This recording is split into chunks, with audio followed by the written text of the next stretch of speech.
انہیں مردہ گمان نہ کرو، مردہ گمان نہ کرو، بل احیاء عند ربہم یرزقون، بلکہ اپنے رب کے ہاں زندہ ہیں، رزق پاتے ہیں، روزی دی جاتی ہے۔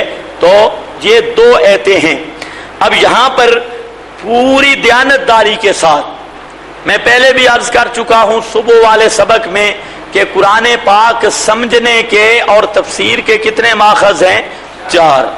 اور صبح میں نے یہ وعدہ نبھایا ہے، جو دلائل پیش کیے ہیں جہاں پر بھی اختلاف بن رہا تھا تو الحمدللہ اشاعت التوحید والے قرآن پڑھتے ہیں۔ آئندہ یہ بھی آپ ذرا ان کو بتائیں کہ اشاعتی قرآن پڑھتے ہیں اور معنی نبی کے صحابہ سے پیش کرتے ہیں، تابعین سے پیش کرتے ہیں۔ اب بھی ذرا دیکھنا ہے، یہ آپ ذرا دیکھ لیں، اوپر اشارات لکھے ہیں، ان کے نظریہ کیا ہے۔ بہت ساری عبارتیں تو آپ پڑھ چکے ہیں اعادہ روح پر، اب یہاں پر چند عبارتیں صرف میں نے لکھی ہے کیونکہ وہاں پر تفصیل کے ساتھ عبارتیں آ گئی ہیں، اور بھی بڑا ان کی کتابوں میں یہ پروگرام ہے۔ یہ قاضی محمد زاہد الحسینی، جس کو امام الزاہدین کہا جاتا ہے، یہ امام الزاہدین صاحب، اس کا تعارف بھی ہے کہ عید میلاد کے جلوسوں کی سرپرستی یہ حضرت فرمایا کرتے تھے، اور یہ کہتا ہے میں حضرت حسین احمد مدنی کا خلیفہ ہوں۔ آج کل خلیفے ہی ایسے بنتے ہیں، تو یہ خلیفہ مجاز تھا یا مجاز تھا، میرا خیال ہے مجاز ہی تھا۔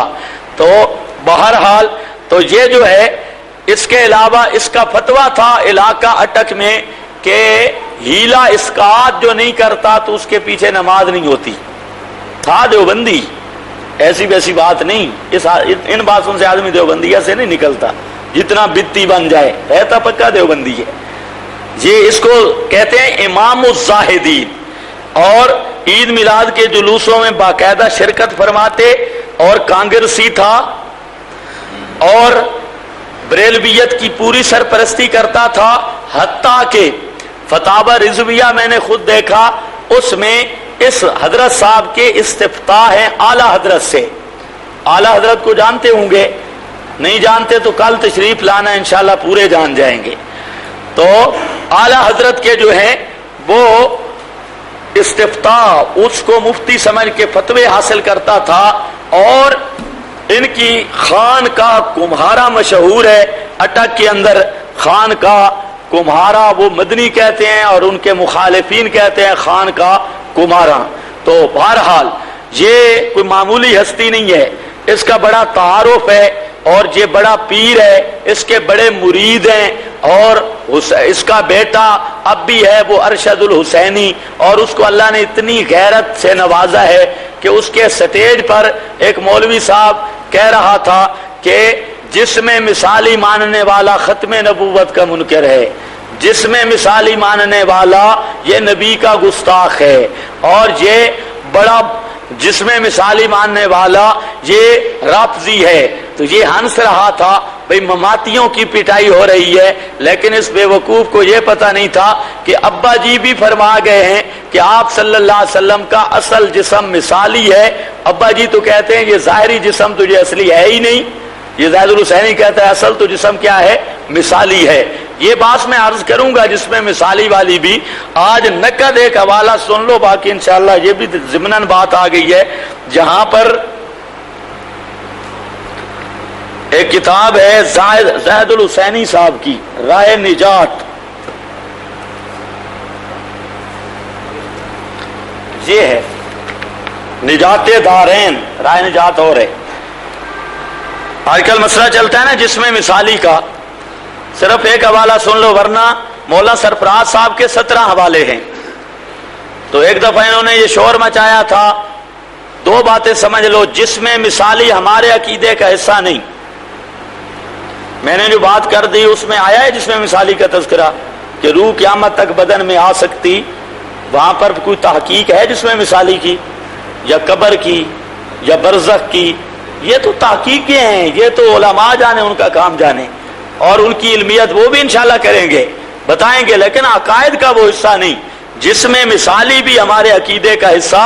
بعض لوگوں کو غلط فہمی ہے ذیلی مضامین اور ہوتے ہیں، نفس عقیدہ اور ہوتا ہے.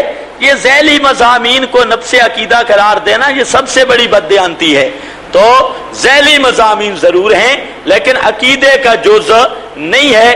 لیکن جو حضرات کہتے ہیں جس میں مثالی ماننے والا ختم نبوت کا منکر، یہ جہاں پر آپ کے آج کل تو لاہور میں آیا، پورے پاکستان سے بھاگ بھاگ بھاگ بھاگ بھاگ اور بھاگ لگا کر اب وہ لاہور میں سرکار تشریف رکھتی ہے.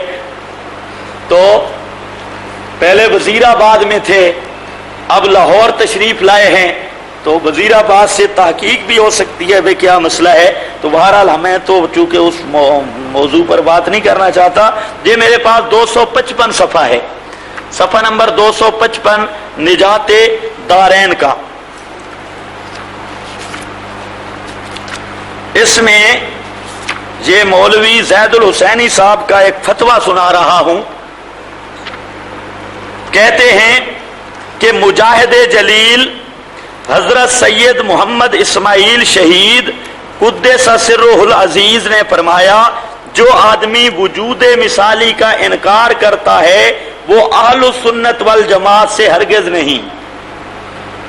جو وجود مثالی کا انکار کرتا ہے وہ اہل سنت والجماعت سے ہرگز نہیں. آپ کو اس جملہ کی اتنی قدر نہیں آ رہی، لیکن جن کا واسطہ پڑا ہے ان سے اس جملہ کی قیمت ذرا پوچھو. یہ زید الحسینی ہے، اٹک کی ہستی، اور یہ امام الزاہدین ہے، اور یہ سید اسماعیل شہید رحمت اللہ علیہ کا قول نقل کرتا ہے کہ جس میں مثالی وجود مثالی کا منکر اہل سنت سے خارج ہے. اور یہ آپ کو کیا کہتے ہیں جی شاطی جس میں مثالی مانتے ہیں، گستاخ ہے. یہ کہتے ہیں اہل سنت ہی نہیں، تم تو خارج ہو اہل سنت سے. تو بہرحال حیات شہداء کے متعلق بات کر رہا تھا. میں نے پہلے بتایا، اور بھی چند ایک چیزیں نیچے دیکھ لیں.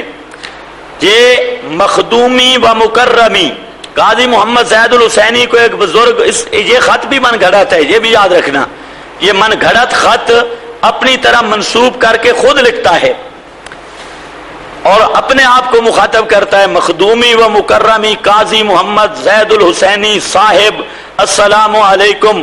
آپ نے رحمت کائنات میں رحمت للعالمین کے مزار مقدس کے اندر حضور کے جسد انصری میں بے عین ہی دنیاوی زندگی کی طرح روح کا موجود ہونا ثابت کیا ہے. بے عین ہی دنیاوی زندگی کی طرح، اس عبارت کو یاد رکھنا ہے. یہ سارے کذاب پھر میدان مناظرہ میں یہ بات ماننے کے لیے کبھی تیار نہیں ہوتے. کتابوں میں ہے لیکن انہیں اعتماد نہیں. دنیاوی زندگی کی طرح روح کا موجود ہونا ثابت کیا، اور اس پاکیزہ مقصد کے ثبوت میں آپ نے احادیث، آثار، اقوال سلف خلف اور برزخی واقعات کا ایک عجیب مجموعہ جمع کر کے بے نظیر گلدستہ بنا کر رکھ دیا. میرا یقین ہے کہ اس مسئلہ میں حق تلاش کرنے والے کو اس گلدستہ سے یقین کامل ہو جائے گا کہ حضور انور کی حیات طیبہ جیسی سطح زمین پر تھی ویسی ہی مزار اقدس میں ہے. جیسے زمین کی سطح پر آپ زندہ تھے، اسی طرح آپ مزار اقدس کے اندر اسی حیات کے ساتھ زندہ ہیں. سطح زمین پر روح مبارک وجود اقدس میں تھی، اب بھی روح مبارک جسد اقدس میں موجود ہے. اب یہ کتنی واضح عبارت ہے، لیکن جب ہمارے ساتھ ان کا واسطہ پڑتا ہے کہتے ہیں نہیں جی تھوڑا سا ایک تعلق ہوتا ہے. اور ہم برزخی بھی مانتے ہیں، دنیاوی بھی مانتے ہیں. برزخی اس لیے کہ وہ ظرف ہے، برزخ دنیاوی اس لیے کہ یہ جسم دنیا والا شریک ہوتا ہے. یہ سارا فراڈ اور دھوکہ اور دجل پن کرتے ہیں. اصل یہ ان کا عقیدہ ہے جو میں آپ کو پڑھ کے سنا رہا ہوں، اور یہ عقیدہ جو ہے یہ انتہائی خطرناک ہے. اور خطرناک شاید آپ نہ سمجھے، ایسے عقیدہ والے کے پیچھے قطعا نماز نہیں ہوتی. یہ نصوص قرآن کو رد کرنے والا عقیدہ ہے. پیغمبر کریم علیہ السلام پر بہتان عظیم ہے. احادیث پر من کذب علیہ متعمدن کا درجہ ہے. یہ ابھی آپ کے سامنے مشاہدے میں بات آئے گی. تو یہ عقیدہ اگلی عبارت آپ کے پاس لکھی ہے، رحمت کائنات جس نے زیارت کرنی ادھر پڑی ہے. یہ دیکھ لینا. ابھی میں اٹھا کر بیٹھا تھا، پتہ نہیں ادھر ہی ہوگی.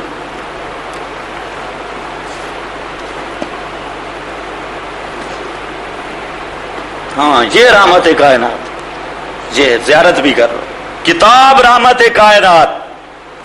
اچھا جی, اس تسلیم شدہ حقیقت کے پیش نظر اگلی عبارت دیکھیں. جس کا اوپر ذکر ہوا اس کا مطلب یہ ہوا کہ شہداء کے اجساد میں ان کی ارواح موجود ہوتی ہیں, روح کے موجود ہونے کی وجہ سے ان کا جسم زندہ ہوتا ہے. یہ فقیہ الاثر صاحب ہیں, مفتی عبدالشکور ترمذی.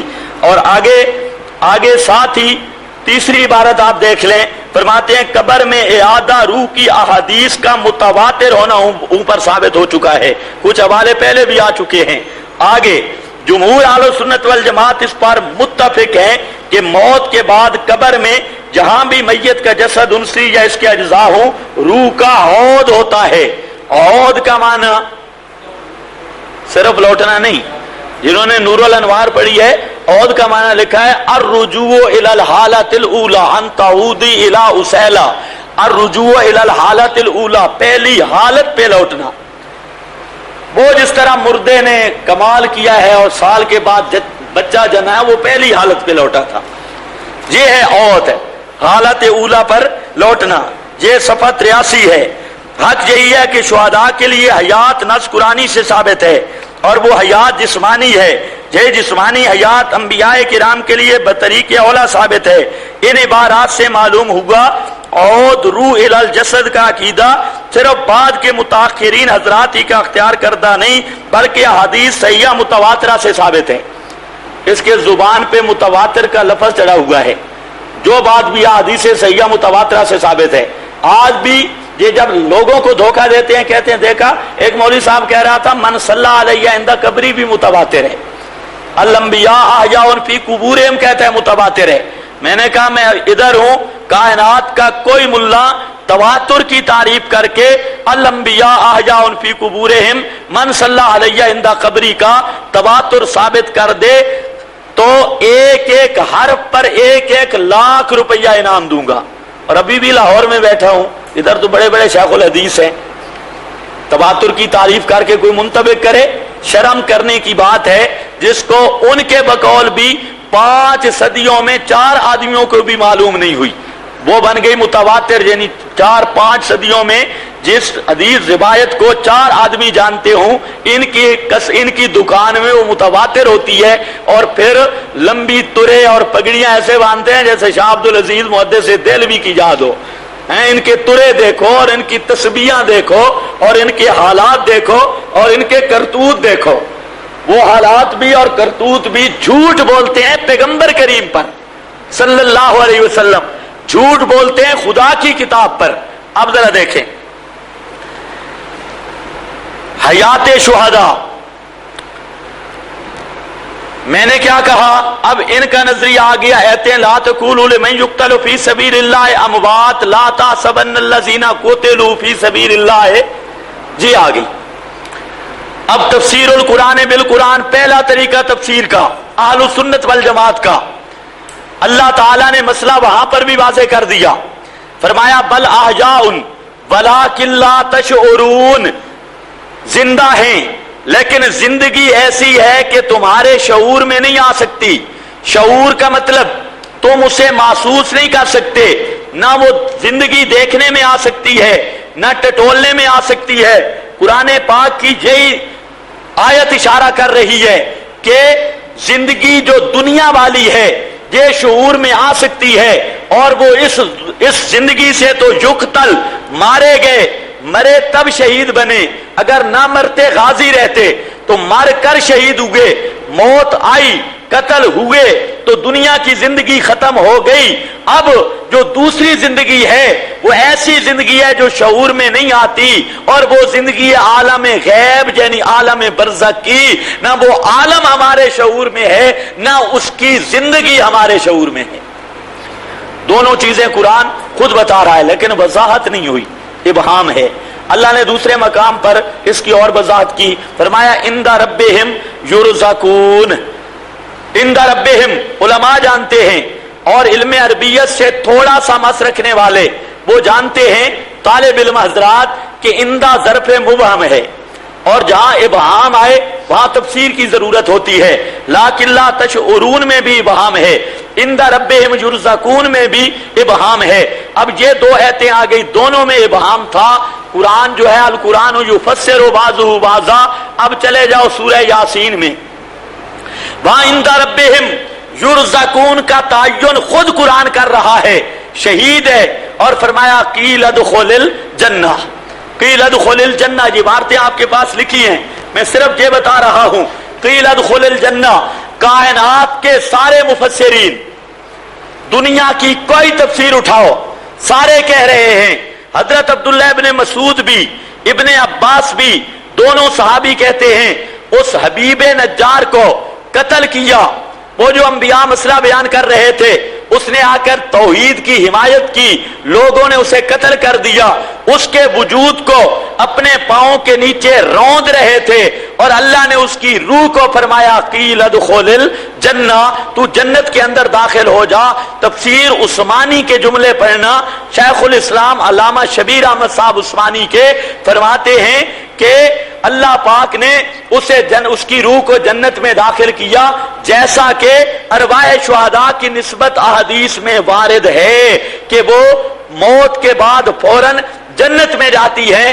تو عند ربہم کا ابہام قیل ادخل الجنہ والی آیت دور کر رہی ہے، اور اللہ فرما رہے ہیں عند ربہم کا مطلب ہے الجنہ، القرآن بالقرآن۔ اب ذرا دیکھیں جی، آپ کے پاس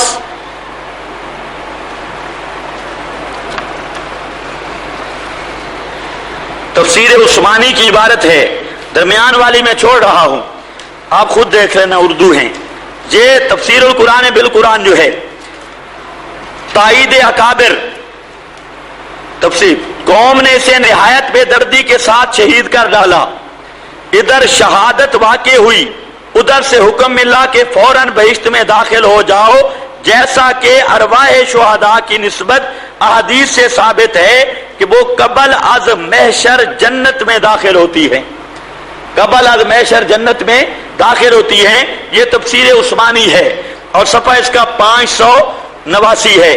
اور اسی طرح بیان القرآن کا حضرت تھانوی کو جانتے ہو نا، حکیم الامت صاحب اس آیت کے معنی کر رہے ہیں، فرمایا اس کو پتھروں سے یا آگ میں ڈال کر یا گلا گھونٹ کر شہید کر ڈالا، بمجرد شہادت اس کو خدا کی طرف سے ارشاد ہوا کہ جا جنت میں داخل ہو، جنت میں داخل، شہید ہوا، اور اس کی روح کو کس میں داخل کیا گیا؟ جنت میں۔ یہ مطلب ہے کہ لدخل الجنہ۔ اور اگلی بات بڑی مزے کی، لوگ تفسیر القرآن بالقرآن اپنے اجتہاد سے پیش کرتے ہیں، لیکن اشاعت التوحید و سنہ والوں پر اللہ کا یہ خصوصی کرم ہے کہ یہ قیل ادخل الجنہ کو میں نے تفسیر کس کی بنا ہے؟ عند ربہم یرزقون کو۔ یہ میرا ذہن نہیں کہتا، حضرت قتادہ تابعی کا ذہن کہتا ہے، یہ میں نہیں تفسیر بنانے والا۔ آپ اس بات پہ غور کریں، لوگ تو اپنی طرف سے تفسیر القرآن بالقرآن کئی کھینچ لیتے ہیں، لیکن اشاعت التوحید والے جہاں قرآن کی قرآن سے تفسیر کرتے ہیں، وہاں پر بھی خیر القرون کا ماخذ پاتے ہیں۔ یہاں پر نیچے والی عبارت دیکھو، قال قتادہ، تو حضرت قتادہ تابعی ہے، یہ فرماتے ہیں ادخلہ اللہ الجنہ، اللہ نے اسے جنت میں داخل کیا، حی یرزق، وہ زندہ ہے جنت میں، رزق پاتا ہے۔ اگلا جملہ جو میں سنانا چاہتا ہوں، ارادہ قولہ تعالی لا تحسبن الذین قتلوا فی سبیل اللہ امواتا، فرمایا کہ لدخل الجنہ میں جو بات ہے اسی کو بیان کیا گیا ہے جو لا تحسبن کی بات ہے۔ اس آیت کی تفسیر ہے کہ لدخل الجنہ، حضرت قتادہ تابعی کہتا ہے، اور عند ربہم یرزقون کی تفسیر ہے کہ لدخل الجنہ۔ اب ان فراڈیوں کا فرار دیکھو، جو کہتے ہیں ہم اکابر کو مانتے ہیں، اس پر آپ تفسیر ماجدی دیکھیں، حتیٰ کہ بریلویوں کی اٹھا لیں، پیر کرم کی اٹھا لیں، ضیاء القرآن اس کو بھی دیکھ لیں، اور آپ کے وہ المسلک المنصور، اس میں میں نے تقریباً 21 مفسرین کے حوالے دیے ہیں، اور لا تقولوا لمن یقتل، ان آیات پر 50 مفسرین کا حوالہ ہے اس میں۔ تو بات صرف اتنی ہے کہ قرآن پاک اپنی خود تفسیر کر رہا ہے۔ ایک مقام چلو اس پر تسلی نہ ہو، دوسرا مقام دیکھیں تبیان لکل شے کا دوسرا مقام ہے، اللہ فرماتے ہیں یا ایتھا النفس المطمئنہ ارجعی الی ربک راضیۃ مرضیہ۔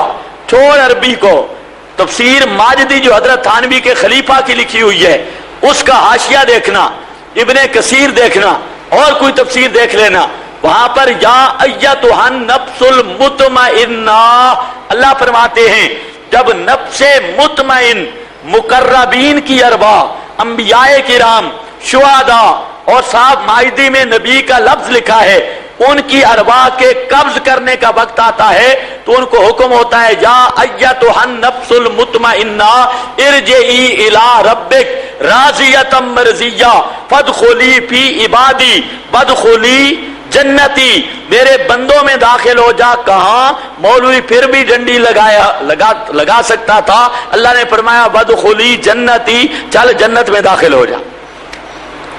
کی لدخل الجنہ وادخلی جنتی، یہ تفسیر کر رہا ہوں کس کی؟ عند ربہم یرزقون کی۔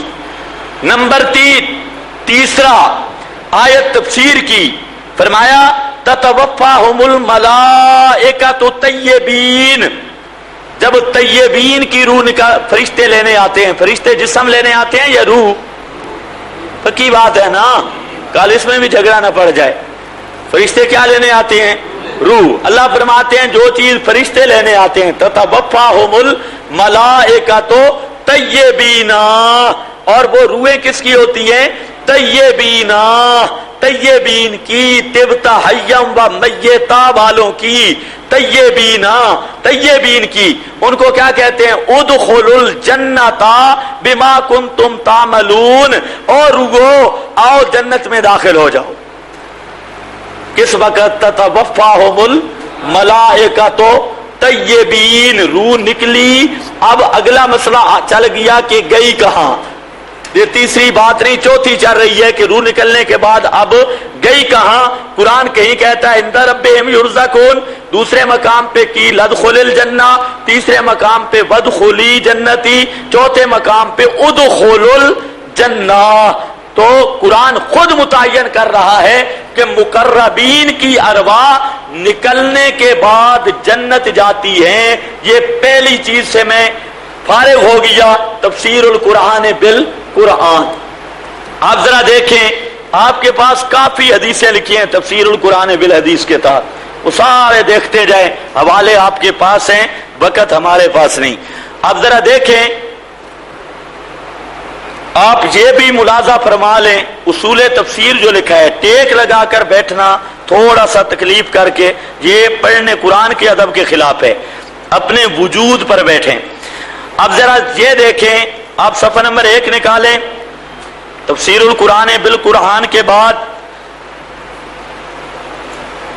اصول لکھا ہے، لفظ اصول کا، اس کو اچھی طرح ملاحظہ فرما لیں۔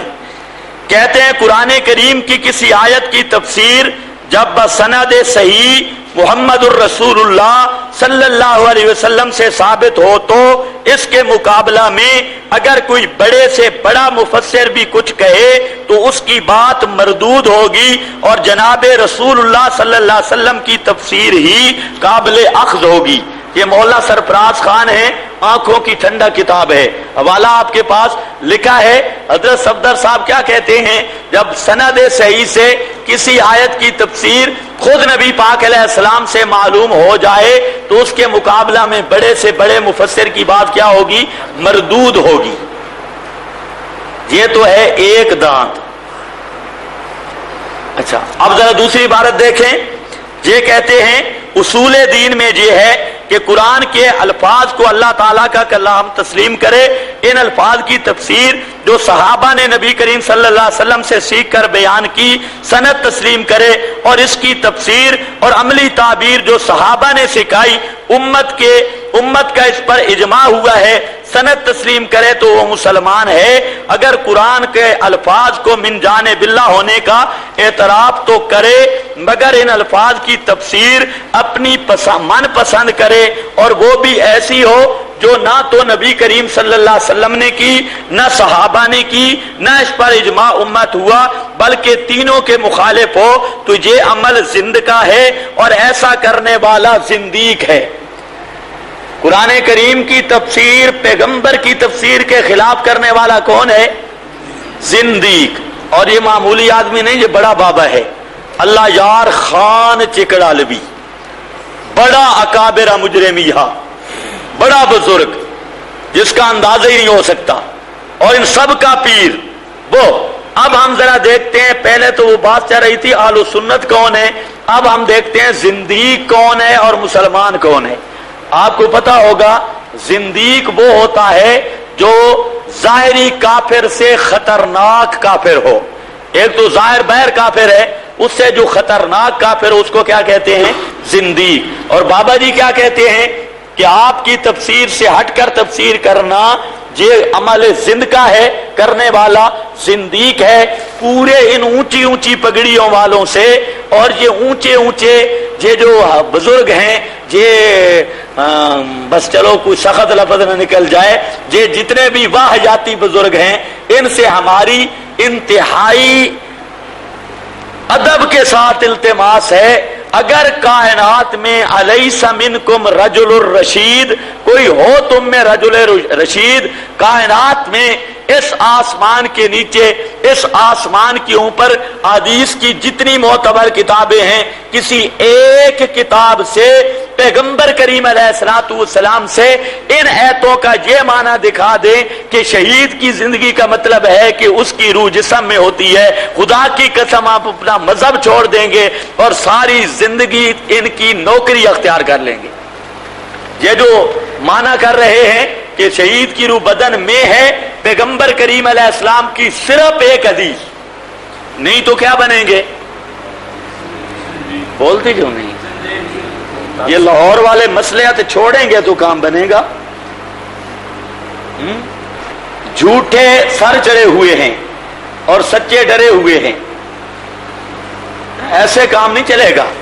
جس کے پاس قرآن جیسی کتاب ہو، سنت جیسا خزانہ ہو، وہ ان توڑیوں اور کوڈیوں سے اور ایجنسیوں کی پیداوار اور جو مذہب کو کاروبار بنانے والے بروپیے ہیں، مخلوق خدا کو دھوکہ دینے والے بروپیے، ان سے کیسے ڈر سکتا ہے؟ اس لیے آپ پر یہ فرض ہے کہ صرف اس مسئلے کی بات میں نہیں کر رہا، توحید و سنت کی اشاعت، یہ تو جملہ معترضہ آ جا گیا ہے۔ اصل میں تو ہمارا جو موضوع تھا وہ کچھ اور تھا۔ تو بہرحال توحید و سنت کی خدمت، توحید بیان کرو انداز پیغمبری میں، اور انداز پیغمبری کی مثال اس زمانہ میں شیخ القرآن تھا، مولانا حسین علی کا قافلہ تھا، جنہوں نے پیغمبری نہج پر توحید بیان کی ہے۔ ورنہ آپ بھی تو کہتے ہیں دکان سے کچھ نہیں ہوتا، مکان سے کچھ نہیں ہوتا، اور بڑی دکان بھی اپنی بنائی ہوئی ہے۔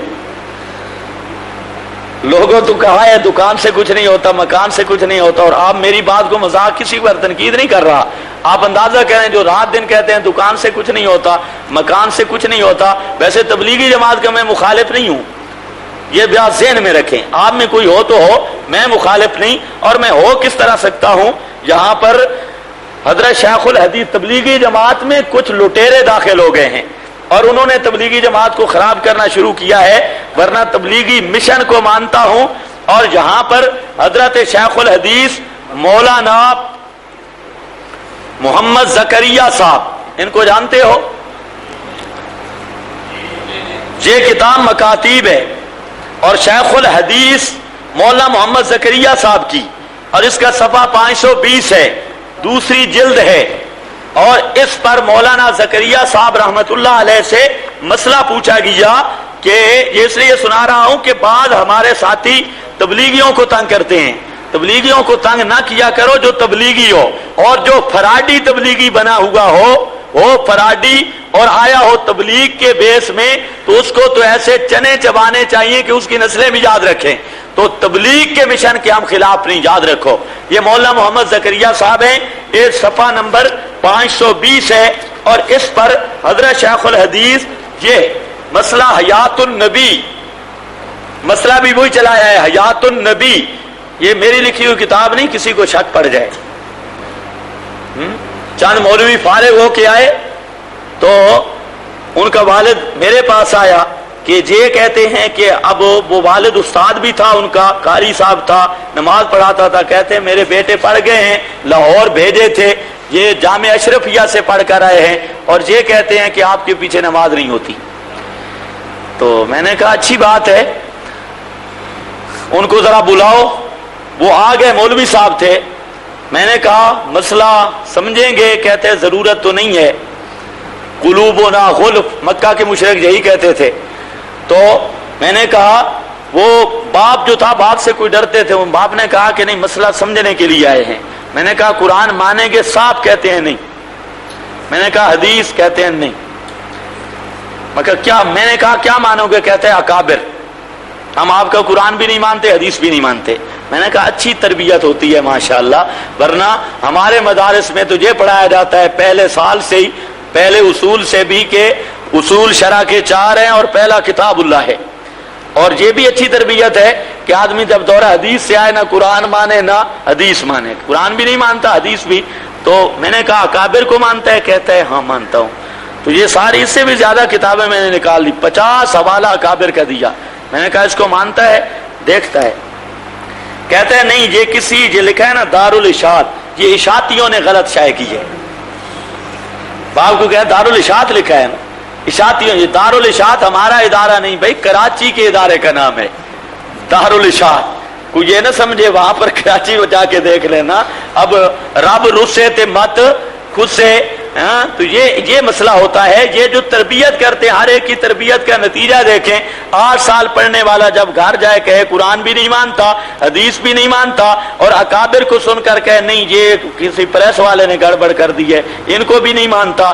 تو میں نے کہا کس کو مانے گا؟ کہتے ہیں خواجہ خان محمد کو مانوں گا. میں نے کہا اس کے ماتھے پر لکھا ہے کہ جنتی ہے؟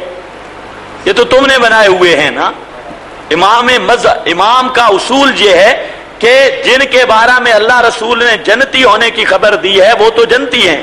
اس کے علاوہ حسن ظن رکھ سکتے ہیں, لیکن کسی کے بارے میں جنتی ہونے کا حتمی حکم لگانا عقائد کی کتابیں کہتی ہیں کہ یہ ناجائز ہے.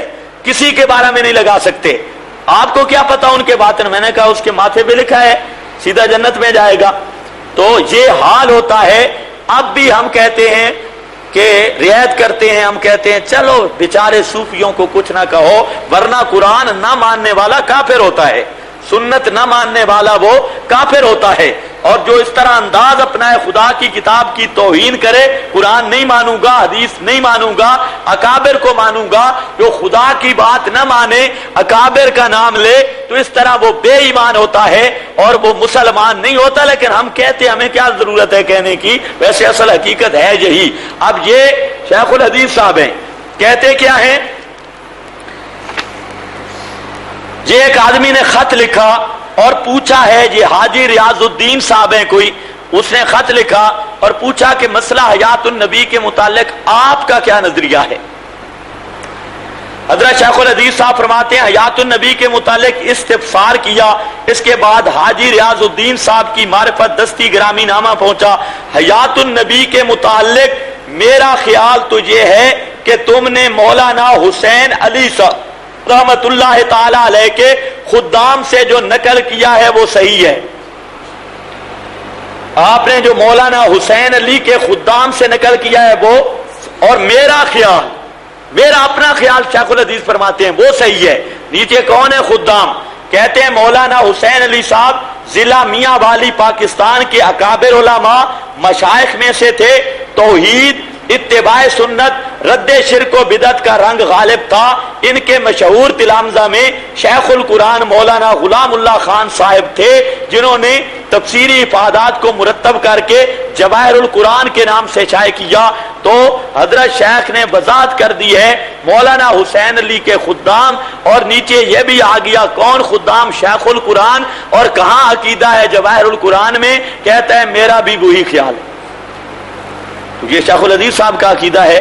چلو بہرحال, اب دوسرا درجہ کیا تھا؟ تفسیر القرآن بالحدیث. آج کل ایک کوئی مدرس ہے رائے کا، اس کا چاہے اللہ کرے جعلی ہو، وہ کسی نے فون انٹرنیٹ پہ بھی چل رہا ہے، کسی نے پوچھا اشاعت التوحید والوں کے پیچھے نماز ہوتی ہے تو کہتے ہیں نہیں ہوتی۔ میں کہ کم از کم مفتی صاحب کو شرم کرنا چاہیے، تم تو وہ ہو جو خالص ٹھیٹھ مشرکوں کے پیچھے پڑتے ہو۔ تو کوئی آدمی بیٹھا ہوا تھا نا مسجد میں، حضرت تھانوی نے کہیں لکھا کہ ایک آدمی مسجد میں پیشاب کر رہا تھا، دوسرا آدمی آیا تو اس نے مسجد میں تھوک دیا۔ اب جو پیشاب کر رہا تھا اس کو غصہ آیا، اس نے کہا ہائے کاش میں اگر فارغ ہوتا تجھے میں بتاتا تو جو مسجد میں تھوک رہا ہے کہ مسجد کی بے ادبی کیسے ہوتی ہے۔ تو ان بیچاروں کا یہی حال ہے۔ تو دیکھیں تفسیر القرآن بالحدیث، ایتیں قرآن کی ہیں، اور یہ ان آیات کی تشریح نبی کے صحابہ نے خود نبی پاک علیہ السلام سے پوچھی ہے۔ ہم کہتے ہیں وہی حق ہے، اور ان کو کہو جو تم کہتے ہو کسی ایک صحابی سے ثابت کرو، نبی پاک علیہ السلام سے ثابت کرو۔ یہ میرے سامنے مشکات ہے، اور یہ حدیث اصل میں مسلم کی ہے۔ یہ پہلے بھی اشارہ اس کا میں کر چکا ہوں، بالکل آسان طریقہ سے۔ یہ کتاب الجہاد، اس میں حدیث آ رہی ہے حضرت عبداللہ ابن مسعود رضی اللہ تعالی عنہ کی۔ حضرت مسروق تابعی ہیں، اور وہ فرماتے ہیں کہ میں نے حضرت عبداللہ ابن مسعود رضی اللہ تعالی عنہ سے اس آیت کا معنی پوچھا تھا۔ یہ صفحہ میرے پاس 330 ہے مشکات کا، اور مسلم شریف کے اندر کتاب الجہاد میں امام نووی کا باب ہے کہ ارواح شہداء کا مستقر کہاں ہے، مستقل باب ہے، وہاں آپ کو ملے گی۔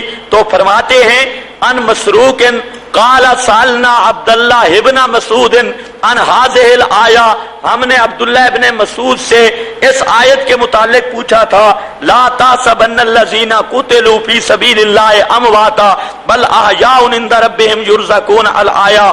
قال، حضرت عبداللہ ابن مسعود نے فرمایا انا قد سالنا عن ذالک، یہ مسئلہ تو ہم نے آپ صلی اللہ علیہ وسلم سے پوچھا تھا، نبی پاک علیہ السلام سے اس آیت کا معنی پوچھا تھا۔ فقال ارواحهم فی اجواف طیر خضر لہا کنادیل معلقۃ بالعرش تسرع من الجنت حیث شاءت ثم تابی الى تلک الکنادیل فاطلع الیہم ربهم اطلاعۃ فقال هل تشتهون شیئا قالوا ای شیء نشتہی بنان نسرع من الجنہ حیث شئنا ففعل ذلك بهم 3 مرات فلما رأوا انهم لن يتركوا من ان يسألوا قالوا یا رب نريد ان ترد ارواحنا في اجسادنا حتى نقتل في سبيلك مرة اخرى فلما رأى ان ليس لهم حاجة تركوا رواه مسلم۔ یہ روایت صحیح سند کے ساتھ مولانا سرفراز صاحب جو کہہ رہے تھے صحیح سند سے، جب نبی پاک علیہ السلام سے آیت کا معنی ثابت ہو جائے اس پر ہر مفسر پر اس کو ترجیح ہوگی۔ اب یہ حدیث ثابت آ رہی ہے نبی پاک علیہ السلام کی پورے فرمان کا خلاصہ۔ صحابی نے جا کر سوال کیا، آپ نے فرمایا اس آیت کا مطلب یہ ہے کہ شہید جنت میں مزے اٹھاتے ہیں، اور شہیدوں کی روحیں جنت میں چلتی پھرتی ہیں، تسرع من الجنہ، اور جنت بھی کیسی جس میں کنادیل لٹکے ہوئے ہیں اور عرش الہی کے ساتھ وہ کنادیل ہیں، ان میں بسیرا کرتی ہیں۔ شہید کہتے ہیں روحوں کو واپس کر دیا جائے، لیکن اللہ پاک یہ استدعا قبول نہیں فرماتے اور ان کی روحوں کو جسموں کی طرف واپس نہیں کرتے۔ پتہ چل گیا یہ 3 ایتیں بھی اور وہ 4 ایتیں بھی، یہ 7 ایتیں بھی اور یہ حدیث بھی مسئلہ وہی بتا رہی ہے کہ قیامت سے پہلے روح اس بدن میں نہیں ہے، شہید ہے، اس کی روح جنت میں پہنچی ہے۔ اور اسی طرح یہ آگے کتاب حیات الاموات میں بھی ہے، نور الحسن شاہ صاحب انہوں نے بھی لکھا ہے، اور یہاں پر بالکل صاف بخاری شریف کی حدیث ہے، اصل بخاری کے اندر بھی موجود ہے۔ وہاں پر مسئلہ چل رہا ہے